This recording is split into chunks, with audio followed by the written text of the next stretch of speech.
পিছনে ফ্যানের বাতাস খাচ্ছে আর সামনে বলছে বিদ্যুৎ চাই বিদ্যুৎ চাই। এই হচ্ছে তাদের হঠকারিতা। তাদের বন্ধু বান্ধব তাদের সহকর্মীরাও তো সরকারের দায়িত্ব ছিল, তখন তারা কি করেছিল? সমগ্র বাংলাদেশে মানুষ যে বিদ্যুতের কষ্ট পাচ্ছেন, আমি আন্তরিকভাবে তার জন্য দুঃখ প্রকাশ করছি। কিন্তু এই সরকার আপনাদের সরকার, এবং আমরা কাজ করছি যত দ্রুত সম্ভব মানুষকে এই কষ্টের হাত থেকে রক্ষা করার জন্য। আমরা আশা করছি সবকিছু ঠিকঠাক থাকলে আল্লাহর রহমতে, সবকিছু ঠিকঠাক থাকলে আল্লাহর রহমত থাকলে দ্রুতই আমরা এই অবস্থা থেকে মানুষকে বের করে নিয়ে আসতে পারবো, যাতে করে মানুষ কিছুটা হলেও স্বস্তি লাভ করতে পারে। প্রিয় ভাই বোনেরা, আজকে আমরা দেখছি ফ্যাসিবাদের সময় যেরকম আমরা দেখেছিলাম, যখন আপনাদের এখানকার আরেক প্রার্থী, আপনাদের এই এলাকা থেকে নির্বাচিত আরেক প্রধানমন্ত্রী দেশনেত্রী বেগম খালেদা জিয়া কে আপনারা 91 সালে নির্বাচিত করেছিলেন।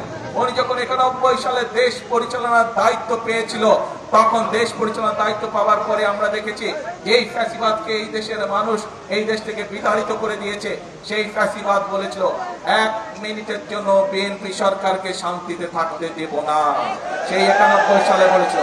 এবং তারা বিভিন্ন অরাজকতা সৃষ্টি করে সেদিন চেষ্টা করেছিল সরকারকে ব্যর্থ করে দেওয়ার জন্য, কিন্তু 91 সালেও বাংলাদেশের মানুষের সমর্থন ছিল বিএনপির পাশে, সেই জন্য সরকারকে তারা ব্যর্থ করতে পারেনি। প্রিয় ভাই বোনেরা, একই রকম আওয়াজ ইদানিং আবার আরো কিছু রাজনৈতিক দলের কাছ থেকে শোনা যাচ্ছে, সেই শব্দ পাওয়া যাচ্ছে।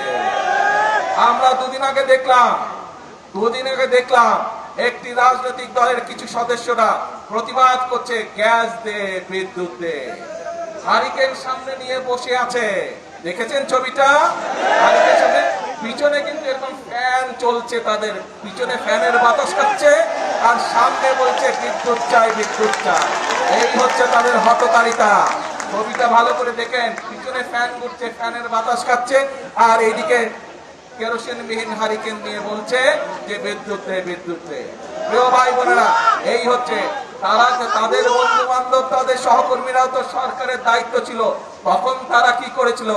এই যে হওয়ার কথা ছিল গ্যাসের জন্য, এই জাহাজের পারমিশন তো তারাই ক্যান্সেল করে দিয়েছিল, তাদেরই সরকার ক্যান্সেল করে দিয়েছিল। এখন আবার আমাদেরকে নতুন করে সবকিছু ভালো করে দেখে শুনে আমাদেরকে নতুন করে করতে হচ্ছে। ইনশাল্লাহ আমরা আশা করি এই তৃতীয় জাহাজটি চলে আসলে গ্যাসের সমস্যার সমাধান অনেকাংশে কমে যাবে। তবে এর জন্য অবশ্যই আমাদেরকে ধৈর্য ধারণ করতে হবে, দেশবাসীকে ধৈর্য ধারণ করতে হবে, কারণ এই জাহাজগুলো বানাতে যথেষ্ট সময় প্রয়োজন হয়, এবং যে কোনো জায়গায় এই জাহাজগুলো বানায় না, পৃথিবীর নির্দিষ্ট কয়েকটি দেশে এই জাহাজগুলো তৈরি করে, অনেক দামি জাহাজ এগুলো। আমরা চেষ্টা করছি, আমরা কথা বলেছি, আমরা চাইনিজদের সাথে কথা বলেছি, তারা দ্রুততার সাথে চেষ্টা করছে এই জাহাজ তৈরি করে নিয়ে আসতে পারে বাংলাদেশে। এর মধ্যে আপনি দেখেছেন দ্রুততার সাথে আমি মালয়েশিয়ার প্রধানমন্ত্রী জনাব আনোয়ার ইব্রাহিমের সাথে কথা বলেছিলাম যে সহযোগিতা দেওয়ার জন্য, গ্যাসের সহযোগিতা দেওয়ার জন্য, তারাও চেষ্টা করছে আমাদেরকে সেই সহযোগিতা দেওয়ার জন্য। প্রিয় ভাই বোনেরা, আরেকটি দলের নেতাকে দেখলাম যে উনি কোথায় জানি গিয়েছেন এবং বক্তব্য দিচ্ছেন, তাকে বলে মানুষ শুধু ধরে যে গ্যাস দেন গ্যাস দেন, গ্যাস নাই গ্যাস নাই। হ্যাঁ, আমরা তো অস্বীকার করছি না যে গ্যাসের সমস্যা আছে, তবে তার উদ্দেশ্যে আমি বলতে চাই, সেই নেতাদের উদ্দেশ্যেও আমি বলতে চাই যারা মঞ্চে বসে পিছনে ফ্যানের বাতাস খেয়েছে, সামনে হারিকেন রেখেছে, সবার উদ্দেশ্যে বলতে চাই, বিএনপি জনগণের কাছে জন্য কাজ করছে, বিএনপির পরিকল্পনা রয়েছে জনগণের জন্য, কিভাবে আমরা জনগণের এই জ্বালানি সমস্যার সমাধান করব। ইনশাল্লাহ আগামী এই যে সংসদ 27 তারিখে শুরু হবে, এই সংসদে আমরা সংসদের মধ্যেই আমরা বাংলাদেশের জনগণের সঙ্গে উপস্থাপন করব আগামী 10 বছর আমরা কিভাবে এই দেশের মানুষের জন্য জ্বালানি সমস্যার সমাধান করব, সেই পরিকল্পনা। আজকে এই সকল রাজনৈতিক দলকে পরিষ্কারভাবে আমি বলতে চাই, আপনারা যদি মনে করেন অতই জনগণের প্রতি আপনাদের দায়িত্ব আছে, তাহলে আপনাদের পরিকল্পনা নিয়ে আসুন জনগণের সামনে।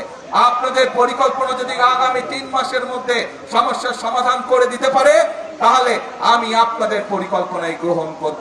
তাদের প্রতি আমি চ্যালেঞ্জ করে দিলাম, যেই বিদ্যুতের সমস্যা রয়েছে, যেই গ্যাসের সমস্যা রয়েছে, সেইটি সমাধানের জন্য তারা যদি সরকার থেকে ভালো কোনো পরিকল্পনা নিয়ে আসতে পারে, যে পরিকল্পনা আগামী 3 মাসের মধ্যে, বাদ দেন 3 মাস, আরো 3 মাস আমি তাদেরকে দিলাম, যদি 6 মাসের মধ্যে তারা সমস্যার সমাধান করতে পারে, তাহলে তাদের প্রত্যেকটি পরিকল্পনা আমরা বাস্তবায়ন করব। আর যদি তারা শুধুমাত্র জনগণকে বিভ্রান্ত করার জন্য দেশকে বিভ্রান্ত করার জন্য এইসব কথা তারা বলে থাকে, তাহলে অবশ্যই তাদেরকে জনগণের কাছে ক্ষমা চাইতে হবে। কারণ একজন রাজনীতিবিদ হিসাবে শুধু জনগণকে বিভ্রান্ত করা তার দায়িত্ব বা কাজ নয়, বরং একজন রাজনীতিবিদ হিসাবে জনগণকে ধৈর্য শেখানো এবং সঠিক পথ দেখানোই হচ্ছে একজন রাজনীতিবিদের কাজ। সেই জন্যই আপনাদেরকে বলবো, আসুন, বিভ্রান্তির রাজনীতি স্বৈরাচার করে গেছে, মিথ্যের রাজনীতি স্বৈরাচার করে গেছে, ভাঙচুরের রাজনীতি স্বৈরাচার করে গেছে। আপনারা জনগণের সামনে প্রতিজ্ঞা করেছেন যে জনগণের জন্য কাজ করবেন, আপনারা জনগণের সামনে প্রতিজ্ঞা করেছেন যে আপনারা দেশ গঠনের জন্য কাজ করবেন। কাজেই সেই সব বিভ্রান্ত রাজনীতি বাদ দেন, সেই সব হঠকারিতার রাজনীতি বাদ দেন।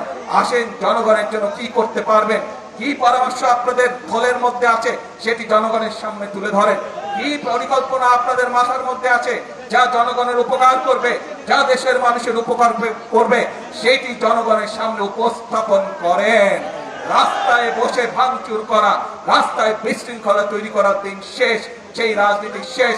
জনগণ এখন সেই রাজনীতি সমর্থন করে না।